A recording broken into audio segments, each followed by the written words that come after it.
Welcome to Public Safety Talk Radio, the podcast for all of our heroes of public safety, including law enforcement professionals, firefighters, EMTs, corrections officers, healthcare workers, and more. The show is produced by the POCUA and is founded upon its Soundness Initiative. This episode is sponsored by the Finest Service Organization, a provider of line of duty death loan protection through many of our POCUA institutions. Hi, I'm Ken Bator, your host for Public Safety Talk Radio, and I'm here not only as your host, but also as the CEO of the POCUA with a special announcement for those of you that don't want to either watch or listen to this entire episode. I will cut to the chase of the announcement, which is simply that I am rescheduling the Public Safety Business Summit that was originally scheduled for October 3rd through the 5th to March 27th through the 29th of 2022. Same place, Savannah, same venue, the Chart House, and the same curriculum. I do want to get into why we've had a number of cancellations due to primarily the COVID-19 numbers in Savannah and the surrounding southern states. We went from about 70 registrants, and our goal was 90 registrants because that's about our capacity for our venue at the Chart House. And we went from 70 to about 48, and then those began to dwindle with the possibility of going down to 32 because we had 10 to 15 people that were rather nebulous. They were concerned but hadn't quite canceled yet, and sorry, but it's difficult for me to run a conference when we say, well, we don't know if we're going or not. I'll let you know with minimums and such. And at 32, it just wasn't going to be profitable. But aside from that, I wouldn't be able to deliver the value. Our whole brand for just about every event, if not every in-person event that we roll out through the POCUA, is networking, education, and fun in that exact order, I should say. And I certainly, even with 32 or 25 people or less, we certainly would have fun. We've had some smaller events like the collaboration meetings with as few as 8 or 12, and we've certainly had a lot of fun.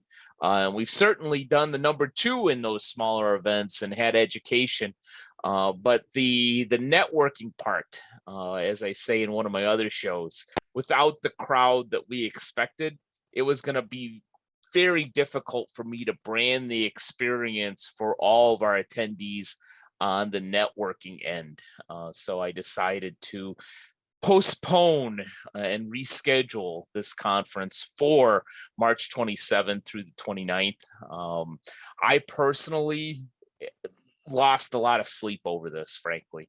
I do understand some of the concerns over the COVID-19 numbers. I'm not ignorant to that. My personal opinion is I'm vaccinated and was ready, willing, and able to come hell or high water, run this conference, facilitate it, and make it be the best event that we ever had. And I'm going to get into the makeup of this event, because if you were a little bit hesitant about registering because of the timing in October, you definitely want to hear about our format for March. But as somebody who is vaccinated, certainly you can all have your opinions. I don't look down on anybody that does not want the vaccine at all. It's your personal opinion.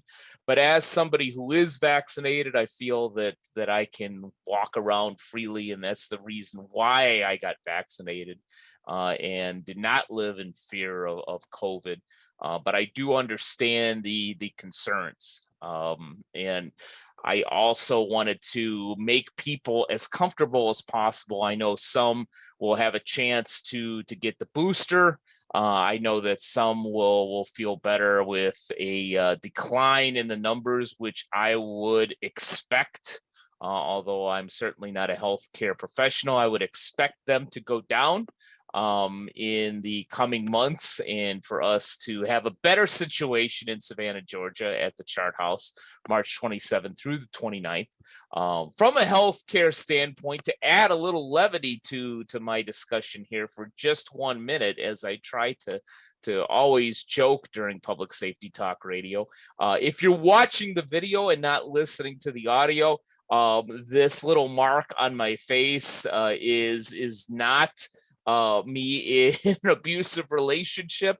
And for those of you who really know me, I didn't start drinking again and get into a bar fight. I had some things removed at the dermatologist that may be precancerous. So I certainly suggest to all of our first responders out there, especially those law enforcement officials that are especially those law enforcement professionals that are on bikes, that are on horses, that are outside quite a bit. Get yourself checked out, because it's very easy to take care of any skin cancer issues if it is caught early. So please go ahead and do that. So I do understand some of the concerns that were out there. And will also agree with some of our older folks, even vaccinated. If you have another healthcare issue, a comorbidity, that may not be the wisest thing with the numbers that we do see out in Savannah in terms of the COVID-19 infections, to be traveling to that area. So I understand that. I do want to say specifically to the 30 or so folks that were registered and ready, willing, and able to come. I apologize. And that's not some type of insincere apology that you hear from an airline when they postpone or reschedule or cancel your flight. That is a sincere apology. I lost a lot of sleep over this.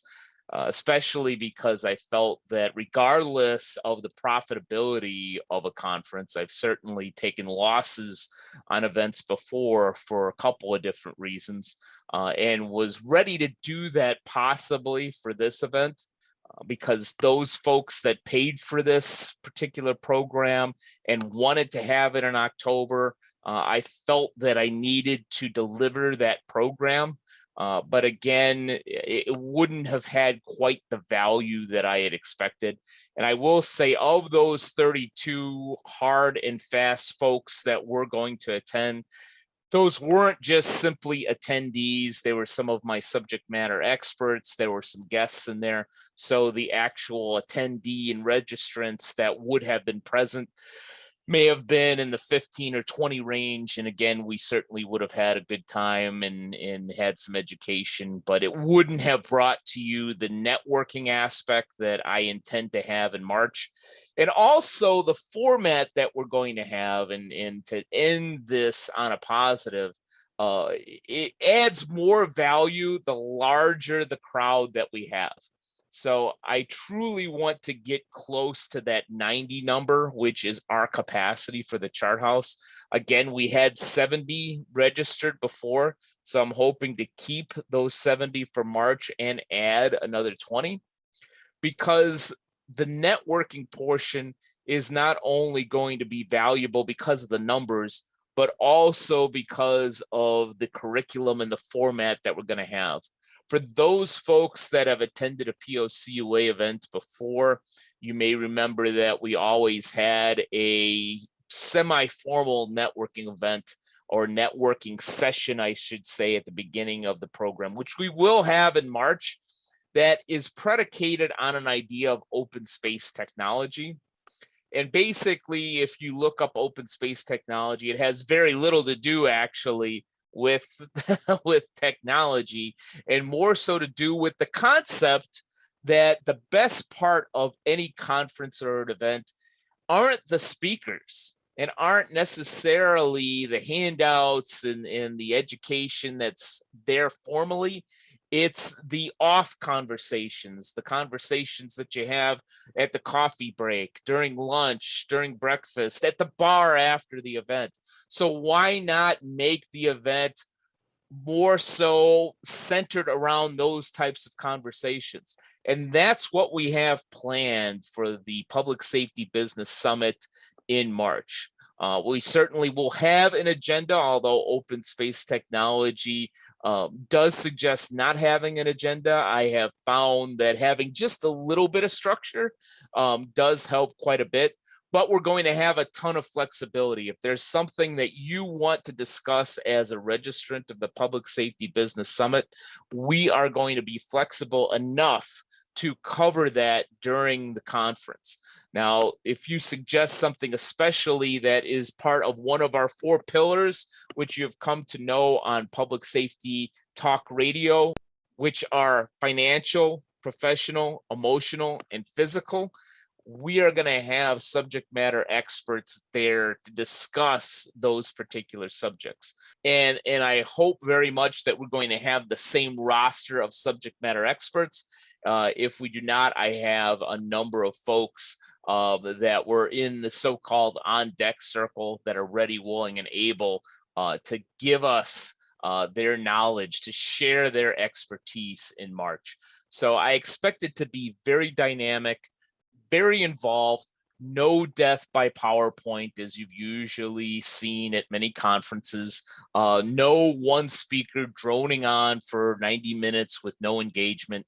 Highly engaging, highly dynamic, highly educational, and very, very enjoyable. So if you're not already registered for the now rescheduled Public Safety Business Summit for March in Savannah, I highly encourage you to register, you and your team, whether you are a for-profit or non-for-profit business that serves public safety professionals, first responders, law enforcement, even healthcare professionals. You're going to get a lot of value out of the Public Safety Business Summit. So again, rescheduled to March 27th to 29th of 2022. If you have any questions whatsoever, you certainly can reach out to me via the POCUA at kbator@policecreditunions.net. And I certainly hope to see you in Savannah in March. And as a last announcement, we are going to be wrapping up soon episode 50, which is the end of season 2 of Public Safety Talk Radio. We will be taking a little bit of a hiatus, and then we'll be ramping up with season 3 to Public Safety Business Summit in March, and I'll have more information on that very, very soon. Again, thank you for all the folks that have stayed registered for the Public Safety Business Summit, and we still have all of our registrants for the March event. Thank you for taking a little bit of time and hearing about the Public Safety Business Summit with me today, and we'll be back with you next week with another great episode. Public Safety Talk Radio is produced by the POCUA. POCUA is a consortium of financial institutions serving law enforcement as well as other first responders and public safety professionals. To learn more about our association and to find one of our credit unions or service providers near you, go to www.policecreditunions.com. And always remember, if you aren't working with one of our POCUA credit unions, you're just banking with an institution that just so happens to serve first responders. As a public safety professional, you and your family deserve better. Find a POCUA credit union today.